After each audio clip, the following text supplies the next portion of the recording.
Hey all, Glenn Kirschner here. Please enjoy this video on the Political Voices Network. Hi, Glenn. Thanks for coming slumming. I assume that's you with Robert De Niro yesterday, and let's just see who else there. Bob sends his best. He sends his best. Give Bob our love. Yes, you were. Wow, Stevie Van Zandt, Lawrence O'Donnell, Katie Fagg, Andrew Weissman. What was happening? Yeah, and let's not forget Elie Mystal and Jonathan Capehart, Tim Heaphy, our friend Allison Gill, and Maya Wiley. I go on and on and on. Wow. So this was our New York City chapter of our Team Justice happy hour.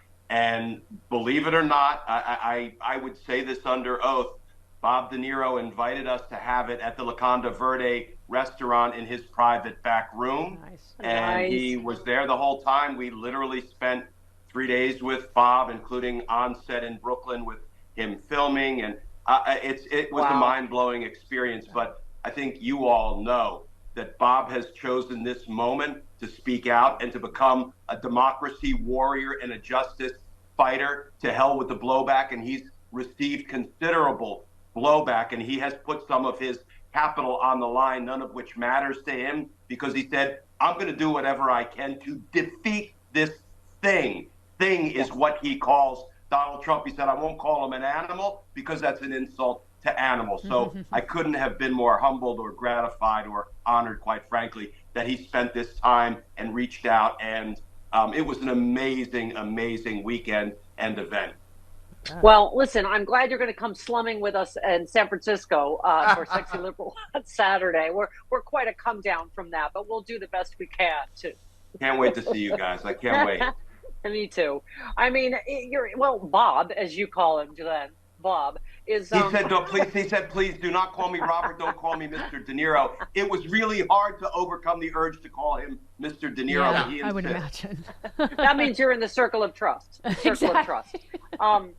Well, it can't be understated, Glenn. I mean, I don't even know where to start. This is a typical week with Donald Trump, right? I mean, just to go to what Senator Schatz was talking about, you wrote a piece, Trump's lawyers tried to rewrite the Constitution. It only got worse from there.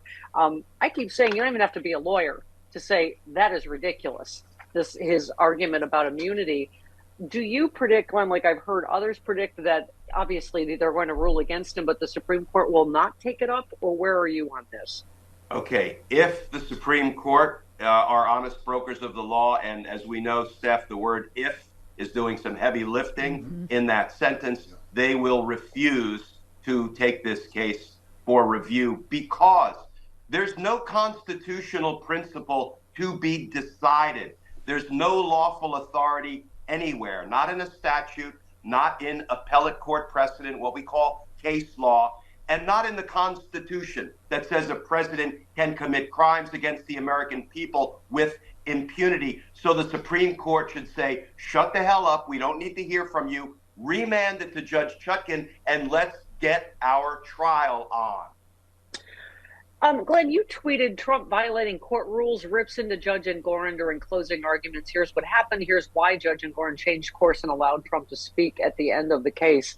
I talked to, by the way, I had Renato Mariotti on, but I did yell your name out several times on Friday. Thank you. You let him know who the big dog is. Come on. Oh, yeah.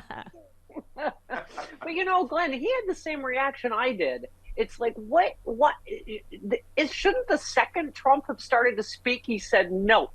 Yeah. He did not. Yes or no? Are you going to agree to these rules? Which he's not going to. But, I know who's the Lisa Rubin was saying, the judge knew the ex-president played him. He said she was saying that she said that you saw a much more subdued Judge Engoron on Thursday. He was almost exasperated. I think at that point he was exhausted. He had faced a bomb threat at his home that morning. I wonder how much a person can be attacked and threatened before they are just tired and they give in.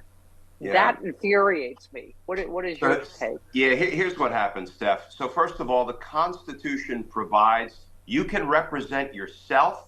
In fact, self-representation has been called the lifeblood of the law and the Constitution, because the government can't force a lawyer on you if you don't want one. You can represent yourself, or you can have counsel represent you, but the Supreme Court has said there's no right to what we call hybrid representation. I want my lawyer to do a little bit. I want to do a little bit. But Judge Engoron was following the New York State procedures and rules when he said, in New York, we don't allow this. However, the law and the procedures do give me the discretion to grant an exception. So he was actually following the laws and procedures of New York when he granted the exception. I wouldn't have granted it because we knew exactly what would come out of Donald Trump's mouth. So I would have done it differently. But first, I want to be clear, he still was following the laws and procedures of New York when he made this decision. I just would have made a different one because Donald Trump played the fool, as we knew he would do. But here is why he did it. When Donald Trump attacked him on appeal, he was very unfair against me. On appeal, the prosecutors will be able to say, he granted an exception in your favor, and you still abused the privilege. So what Judge Engoron was doing, even though we had to suffer 5 more minutes of hearing Donald Trump or reading about him, is he was building in a little bit of goodwill for when the case goes up on appeal. So Lisa Rubin is saying she expects Judge Kaplan, which is this week, of course, in E. Jean Carroll, to be less patient than Engoron. She said that's both because of the difference between federal and state court, but also because he picked the wrong guy to mess with. Also, probably just saw what happened with Judge Engoron. What do you anticipate in the E. Jean Carroll case this week? Yeah, you know, federal court judges tend to be a little bit stricter and more strident than state court judges. But can I please add, Steph, 99% of the justice that is done in this country is done in state courts, not federal courts, because the jurisdiction of federal courts is very narrow as compared to the jurisdiction of state courts, which is unlimited.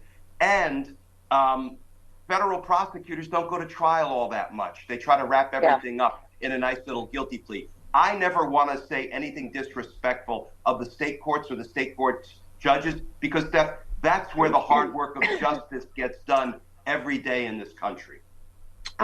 It seems like already he's the excuse about his mother-in-law's funeral. He's like, no.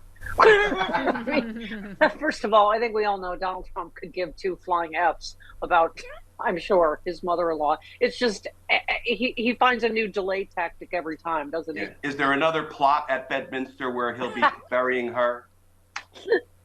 We should check for classified documents. Right. So in a letter to Judge Kaplan yesterday, Alina Habba, bless you. Thank you, accused the legal team representing E. Jean Carroll of trying to put up roadblocks for Trump's defense. Habba contended the move by Carroll's attorneys to keep the former president from lashing out in court, as he did during arguments in his fraud trial that we just talked about, is hindering his defense. I mean, this is all of their arguments seem so absurd on their face to me, Glenn. Well, and they're calling out their own client. They're saying, you know, Judge, our client is worse than a juvenile. He can't be controlled. Right. He can't abide by rules. He has no respect for anyone or anything. So please, Judge, save us from our own client. That's not the judge's role. It's the attorney's role to control their dang client. Yeah. Well, and also, you know, he can't, because you know that he would say he didn't rape her. And so obviously they've already ruled you can't say that because it has already been adjudicated, right? Yeah, but I say let him talk, because it will only increase the monetary award that the jury ultimately delivers. Yeah. Let's get to the bad news. Your colleague, our buddy, our pal, our Silky Chicken owner, Joyce White Vance, said in the Mar-a-Lago case, Judge Cannon has just refused to enforce a routine deadline, and it's entirely clear she has no intention of letting this case go to trial before the election, or possibly ever. Once again, I have to ask, how is this allowed? What is your take on this? First of all, Silky Chicken owner Joyce Vance just implanted Joyce even more firmly in my heart. Oh, yeah. Absolutely. Yeah. I didn't know such a chicken existed, and I never thought. Cool. Yeah. And I heard she's the best. Joyce. I never thought I'd get so excited to see the next chicken post, but I do when it's Joyce. Yeah, so I never thought I'd hear her say my girls are really good layers, because I thought she was talking about something entirely different. But anyway, go ahead. Okay. So here's what's going on in Florida. Jack Smith has made the decision for whatever reason that it would do more harm than good in moving to recuse or remove Judge Aileen Cannon from the case. I don't understand the decision, but I'm not behind the scenes, so I don't know what evidence, what tactics, or what strategy is informing Jack Smith's decision. But you know what? He has proven himself to be a shrewd tactical justice warrior. So he's made this decision. Now, the law provides that if a judge's impartiality might reasonably be questioned, she must be removed from the case. And Judge Cannon's impartiality is subject to reasonable questions. So I don't quite get it, but I hope someday when we look back, we are told why it was that an unqualified, ill-suited judge was not removed from the case. Yeah.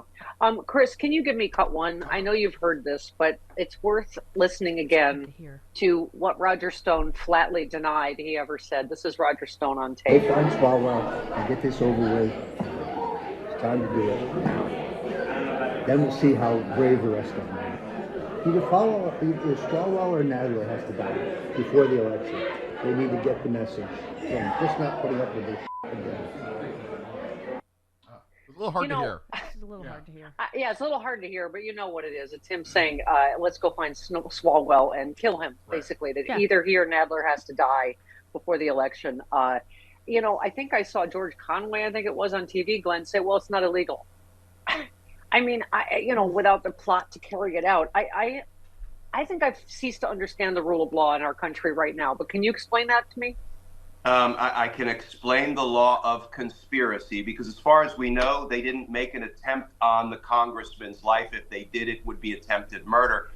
If Roger Stone entered into an agreement with another, and an agreement obviously doesn't have to be in writing, it doesn't even have to be spoken. You can do it with a glance and a nod. So if you and I, Steph, are on a corner and we see a little old lady and we want to snatch her purse and we look at each other and we give a nod like, let's do this. You know what we've just done? We've entered into a criminal agreement to rob that little old lady. And then we have to take one step toward the commission of the act. We don't have to do it.